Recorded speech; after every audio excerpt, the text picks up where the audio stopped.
This is Carrie from Woodinville Wine Blog, and today, Saturday, the last Saturday in February, Leap Day, I'm at Descendant Cellars here at the Woodinville Artisan Hill.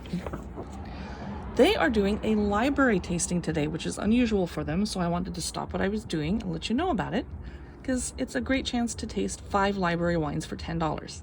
Your tasting fee is refundable with a bottle purchase.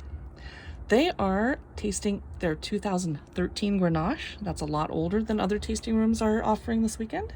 Their 2013 Belle from Columbia Valley, which is a GSM, a Grenache Syrah Mourvèdre.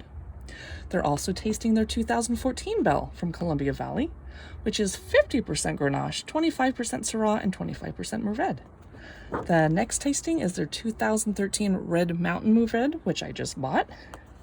And then they will finish off with their 2014 Library Red Mountain Mourvèdre, which has a little splash of Grenache in it. Wanted to let you know that they did not ask me to come out and film a video and promote them. I'm out here because this is one of the best tasting rooms and delicious wines in Woodinville. I'm a personal fan, although I have not joined their club because I don't have a wine cellar in my house and I can't only drink, I'm not even supposed to drink a bottle a day. Anyway, Descendant Cellars is in Artisan Hill near, well, they're kind of on the end by themselves, but they're near Sightglass Cellars. Thanks for watching, and please follow us on YouTube, Facebook, and Instagram.